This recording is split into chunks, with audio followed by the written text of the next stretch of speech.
संख्या पद्धति। संख्या पद्धति का डिफिनीशन संख्याओं को लिखने एवं उनके नामकरण के सुव्यवस्थित नियमों को संख्या पद्धति कहते हैं। इसके लिए निर्धारित प्रतीकों का प्रयोग किया जाता है।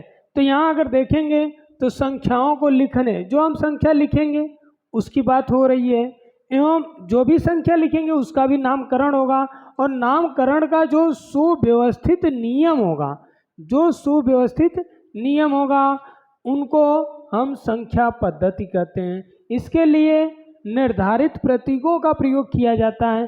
प्रतीकों का प्रयोग मतलब जैसे प्राकृतिक संख्या है तो उसको यन से कहते हैं, पूर्ण संख्या है तो उसको हम डब्लू से कहते हैं, पूर्णांक संख्या है तो उसको हम जेड से कहते हैं। तो इस तरह से जो संख्याएं हैं उनका एक सिंबल है, उनका एक प्रतीक है, उस तरह से हम निर्धारित करेंगे कि यह प्रतीक इन संख्याओं का है, यह प्रतीक इन संख्याओं का है। तो इसके बाद देखिए संख्या नंबर की बात कर लें तो संख्या क्या है, नंबर की क्या बात कर लें। संख्या क्या होता है इसके बारे में डिफिनीशन देख लीजिए। वह गणती इकाई जिसका प्रयोग मापने, गिनने और नामकरण के लिए किया जाता है उसे संख्या कहते हैं। ये 12 प्रकार के होते हैं, ये 12 प्रकार के होते हैं, मतलब संख्या जो है ये 12 प्रकार के होते हैं। संख्या जो है 12 प्रकार के होते हैं। तो संख्या के जो प्रकार की अगर बात कर लें, टोटली 12 प्रकार के होते हैं। तो 12 प्रकार के में जो पहले जो है स्टार्टिंग में हम लोग जो है आपको प्राकृतिक संख्या पढ़ेंगे, फिर उसके बाद पूर्ण संख्या पढ़ेंगे, उसके बाद जो है उसी पूर्ण संख्या के बाद पूर्णांक संख्या की चर्चा होगी, फिर परिमेय संख्या की बात होगी। तो परिमेय संख्या का एक छोटा सा भाग होता है तुल्य परिमेय संख्या, इनके बारे में हम अभी चर्चा करेंगे। और जब ये पढ़ लेंगे तो इसी का जो एक एक्सरसाइज स्टार्ट होता है तो वह एक्सरसाइज के बारे में हम चर्चा करेंगे। पहला जो है प्राकृत संख्या या प्राकृतिक संख्या। तो प्राकृतिक संख्या को पहली बात तो यन से रिप्रेजेंट करते हैं। तो जो यन की वैल्यू होती है, जो प्राकृतिक संख्या होती है, वह 1 2 3 4 इस तरह से चली जाती हैं अनंत तक। तो ऐसी सभी संख्याएं प्राकृतिक संख्याएं कहलाती हैं। 1 2 3 4 इस तरह से ये सभी संख्याएं प्राकृतिक संख्याएं कहलाती हैं। जो 1 से प्रारंभ हो और अनंत तक चली जाए तो उस संख्या को हम प्राकृतिक संख्या कहते हैं। तो अगला है जो है होल नंबर, पूर्ण संख्या। तो पूर्ण संख्या क्या होता है, जो 0 1 2 3 मतलब जो प्राकृतिक संख्या है उसमें अगर 0 भी शामिल हो गया, जो प्राकृतिक संख्या है उसमें बस 0 शामिल कर दीजिए। जैसे उसमें आप 0 लेकर 0 रख देंगे उसमें, तो वह जो प्राकृतिक संख्या था तो वह प्राकृतिक तो रहेगा ही रहेगा, लेकिन उस संख्या को आप पूर्ण संख्या भी कह सकते हैं। कह सकते नहीं है, कहते हैं। तो आप 0 ले जाकर इसमें शामिल कर देंगे, 0 1 2 3 इस तरह से संख्याएं जो है आपकी पूर्ण संख्याएं कहलाएंगी। तो इसमें यहाँ से आप देखेंगे तो यहाँ से यह प्राकृतिक भी है, लेकिन इसमें एक अंक जो है एक्स्ट्रा है, वह 0 है। 0 जैसे इसमें शामिल कर दिए तो यह पूर्ण संख्या है। अब यहाँ पूर्णांक संख्या में बात कर लें तो यह तो 0 1 2 3 इस तरह तो रहेगा ही रहेगा, लेकिन इधर -1 -2 -3 इस तरह से ये इधर माइनस इनफाइनाइट तक, इधर प्लस इनफाइनाइट तक, यह जो है पूर्ण संख्या होगा, जिसको जलीन कहते हैं, जेड से रिप्रेजेंट करते हैं। इसको आई से भी कर सकते हैं, इसको इंटीजर है इसलिए आई से भी रिप्रेजेंट करेंगे। तो पूर्ण संख्या इस प्रकार की संख्याओं को इस प्रकार की संख्याओं को पूर्णांक संख्याएं कहलाती हैं। यहाँ से आप देखेंगे तो यह धनात्मक पूर्णांक है, यह ऋणात्मक पूर्णांक है। आइए अगली जो संख्या है वह परिमेय संख्या है। तो परिमेय संख्या किसे कहते हैं, वे संख्या जो P/Q के रूप में हो जबकि Q का मान 0 ना हो। वे संख्याएं जो P/Q के रूप में हो लेकिन Q का मान 0 ना हो। तो इस प्रकार की संख्याएं जो हैं P/Q जबकि q का मान 0 ना। तो इस प्रकार की जितनी संख्याएं होंगी वे सब परिमेय संख्याएं कहलाएंगी। और इसमें एग्जाम्पल की अगर बात कर लें तो 1/2, 3/4 इस तरह से ये सब संख्याएं आपके परिमेय संख्याएं कहलाएंगी। बस कंडीशन क्या है, जो ये हर का मान है इस हर का मान 0 नहीं होना चाहिए। अंश की जगह 0 हो सकता है लेकिन हर का मान 0 नहीं होना चाहिए। तो एक चीज और जान जाइए, इसी से रिलेटेड एक आता है तुल्य। तुल्य परिमेय संख्या। तुल्य परिमेय संख्या क्या होता है?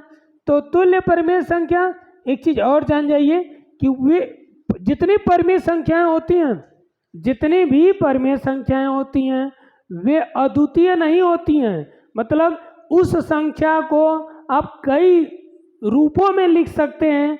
तो इसलिए कहा हूं कि परिमेय संख्याएं आपके जो है अद्वितीय नहीं होती हैं। अद्वितीय नहीं होने का मतलब कई रूपों में लिख सकते हैं।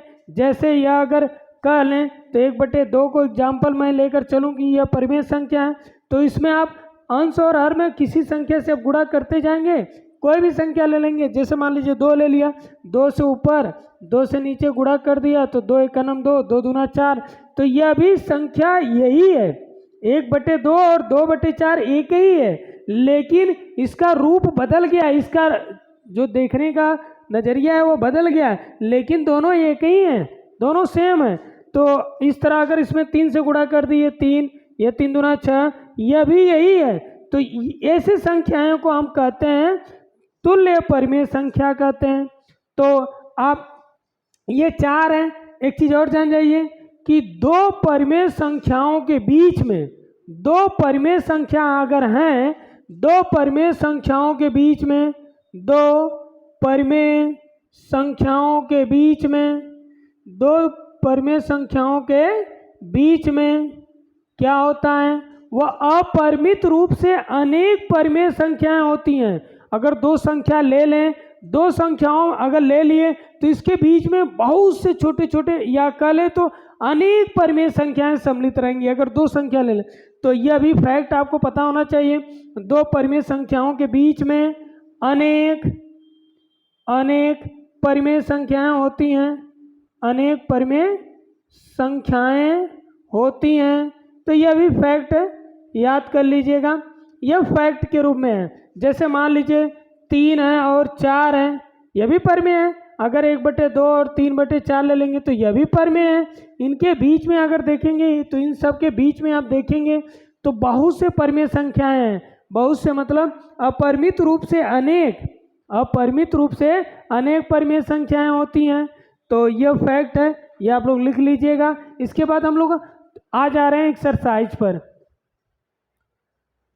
हम देख रहे हैं कि संख्या पद्धति जो पहला लेसन है उसका जो थ्योरी हम लोग कुछ पढ़े हैं और उसी से रिलेटेड कुछ एक्सरसाइज को हम सॉल्व करेंगे। तो ये प्रश्नावली 1.1 में आप देखेंगे जो ये पहला क्वेश्चन है। इस पहले क्वेश्चन में क्या कहा है, क्या शून्य एक परिमेय संख्या है? तो यहाँ ध्यान से देखिए कि यह परिमेय संख्या की जिक्र किया है और क्या किसके बारे में बात कर रहा है, शून्य के बारे में कहा है कि क्या शून्य एक परिमेय संख्या है कि नहीं है। तो पहले इसका हम जवाब दे लें।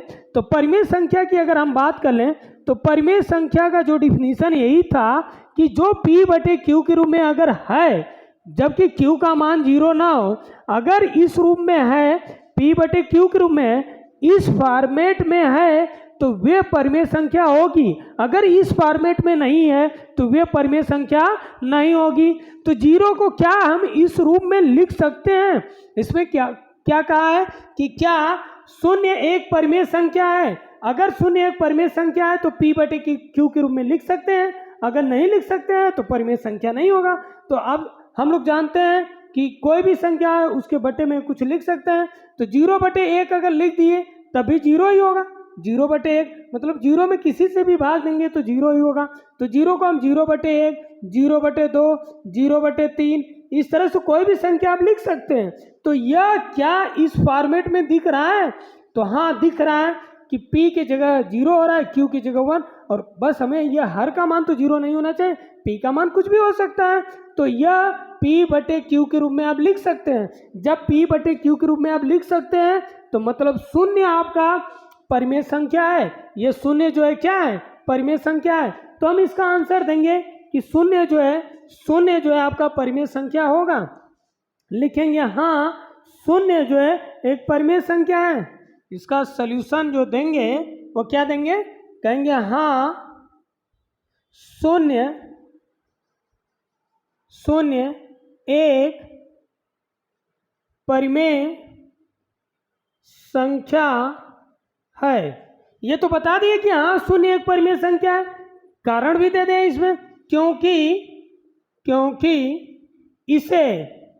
इसे P बटे Q के रूप में लिख सकते हैं। इसे P बटे Q के रूप में लिख सकते हैं।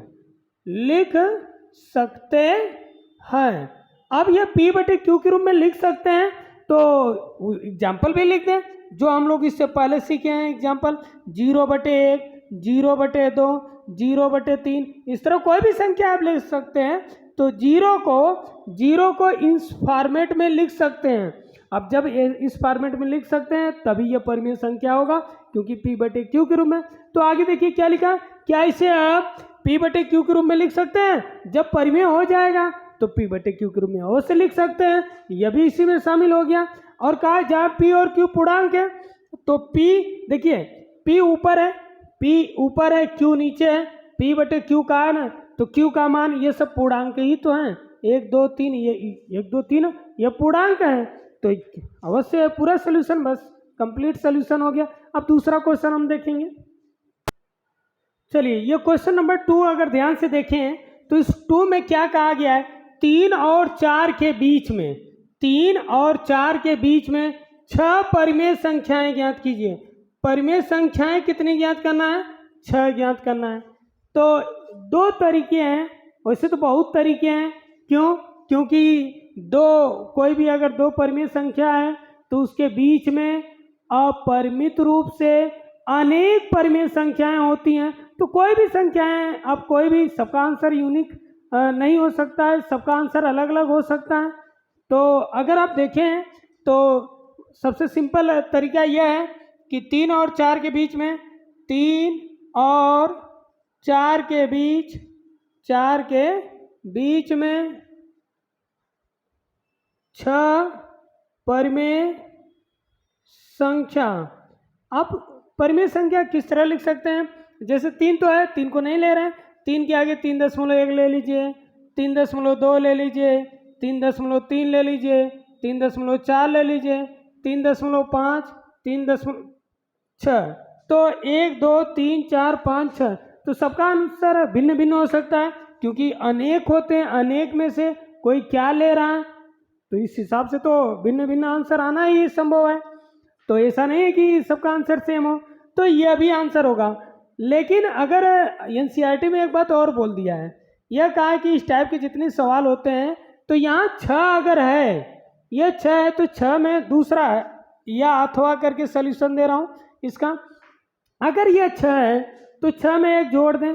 कोई भी अगर है, जितनी संख्याएं पूछे उसमें 1 ऐड कर दें, फिर उससे गुणा भाग कर दें, तो उसके बीच की जितनी संख्याएं उसको विस्तार कर देंगे तो वे सभी संख्याएं निकल कर आ जाएंगी।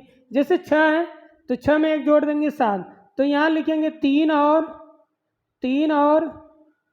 4 के बीच में 6 परिमेय संख्या। यहाँ संख्याएं लिख लीजिए, बहुत है ना संख्याएं, तो क्या क्या हो सकती हैं? तो 6 में, इस 6 में 1 जोड़ने के लिए कहा हूँ, कोई भी जितना भी कहेगा उसमें 1 ऐड करने के लिए कहा हूँ। 6 में 1 जोड़ देंगे 7 हो जाएगा। 7 से 3 में 7 से गुणा भाग कर दीजिए, 7 ऊपर 7 नीचे, और यहाँ 4, यहाँ भी 7 से गुणा भाग कर दें। तो इस तरह से यह बनकर जो आएंगी वह 7 के 21, 21/7, और यहाँ से जो गुणा करेंगे 7 चौक 28, 28/7 के बीच 6 परिमेय संख्याएं। तो 6 परिमेय संख्याएं क्या क्या हो सकती हैं? अब ध्यान दीजिए, 21 से 21 के बाद 22, 23, 24, 25 इस तरह से संख्याएं लिख देंगे। तो यह 22/7, 23/7, 24/7 आगे 25/7, 26/7, उसके बाद एक और बचा है 27/7। तो इस तरह से भी आंसर यहाँ आ सकता है। तो सबसे जिसको जो पसंद है वह लिख लेगा। यह भी आंसर सही है और नीचे यह भी, दोनों आंसर सेम है। बाकी का आंसर का जो मान है वह भिन्न भिन्न है, बाकी दोनों आंसर सही है। तो इसके साथ अब हम अगला सवाल देखेंगे। 2 सवाल और बचे हैं इसमें। तो 2 सवाल में आप देखेंगे तीसरा और चौथा। तो दोनों सवाल हम देखें कैसे सॉल्व हो रहा है। 3/5 और 4/5 के बीच 5, यहाँ 5 का है, 5 परिमेय संख्याएं लिखिए। तो 5 परिमेय संख्याएं, तो बस इसमें मैं ये 3/5 है तो इसको मैं लिख सकता हूँ, ये 0 ये 30 हो जाएगा, 5 6 30 हो जाएगा। और ये 4/5 तो यह लिख सकता हूँ 0 ये 40 हो जाएगा। तो 5 वाटे 40। अब इन्हीं के बीच में 5 परिमेय संख्याएं लिखना है। तो हम लिख सकते हैं कि 3/5 और 4/5 के बीच 3/5 और 4/5 के बीच 5 परिमेय संख्याएं। तो संख्याएं, तो बस ये 0 संख्याएं 0.6, 1 का देंगे 0.6, 2 का देंगे 0.6, 3 का देंगे 0.6, 4 0.65। तो 1 2 3 4 5, बस यही आंसर हो जाएगा। तो अब और तरीका है, उस तरीके से भी लिख सकते हैं, क्योंकि इनके बीच में अनेक परिमेय संख्याएं होते हैं। तो मैं बस उसमें अनेक में से ये 5 मैं अपने मन से लिख दिया हूँ, और यह भी परिमेय संख्या के अंतर्गत ही आएंगे। चलिए चौथा सवाल देखिए हम लोग। प्रत्येक प्राकृतिक संख्या एक पूर्ण संख्या होती है। तो हम अगर यहाँ कह रहा है कि पूर्ण संख्या होती है, मतलब पूर्ण संख्या की अगर बात कर लें तो पूर्ण संख्या क्या होती है? 0 1 2 3 4 5 इस तरह से पूर्ण संख्या होती है। अब कह रहा है कि प्रत्येक प्राकृतिक संख्या, अब इसमें से हम प्राकृतिक संख्या को देखेंगे कि प्राकृतिक संख्या क्या, कहाँ से कहाँ तक है। तो यहाँ से आने वाली ये सब प्राकृतिक संख्या है। तो प्रत्येक प्राकृतिक संख्या पूर्ण संख्या के अंदर ही है। तो यह कथन सत्य हुआ। प्रत्येक प्राकृतिक संख्या मतलब यह सब एक पूर्ण संख्या होती है, तो इनको भी हम पूर्ण संख्या कहते हैं, तो इसलिए यह कथन सत्य होगा। अब अगला क्वेश्चन देखिए। प्रत्येक पूर्णांक एक पूर्ण संख्या नहीं होती है। प्रत्येक पूर्णांक एक पूर्ण संख्या नहीं होती है। पूर्णांक की बात कर लें तो माइनस, पहले तो हम इस तरह -3 -2 -1 0 1 2 3 4 इस तरह से लिख सकते हैं। तो यहाँ प्रत्येक पूर्णांक की बात किया है, तो मैं सभी पूर्णांक ही लिख दिया हूँ। का एक पूर्ण संख्या नहीं है, एक पूर्ण संख्या नहीं होती है। तो अब एक पूर्ण संख्या नहीं होती है, क्यों नहीं होती है? क्योंकि पूर्ण संख्या जो है 0 से प्रारंभ होगा, और जो ऊपर लिखा हूं वही देख लीजिए। यह सब तो पूर्ण संख्या के अंतर्गत आएंगे, लेकिन यह सब तो नहीं आएंगे। का प्रत्येक में यह शामिल नहीं होगा, और जब यह शामिल नहीं होगा तो यह कथन गलत होगा, असत्य होगा। अगला कहा है प्रत्येक परिमेय संख्या एक पूर्ण संख्या होती है।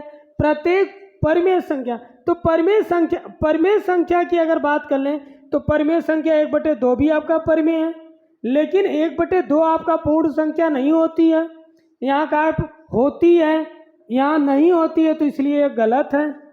तो इस तरह से हम जो है यह जो है एक्सरसाइज सॉल्व किए हैं, और मेरी यह वीडियो आप लोगों को पसंद आए तो लाइक कमेंट और शेयर अवश्य करें। और इसमें यह मेरी पहली वीडियो है, इसमें थोड़ा मोड़ा त्रुटि होगी, तो उसके लिए अगले वीडियो में कमेंट के माध्यम से बताइएगा, उसका मैं संशोधन करके लाऊंगा।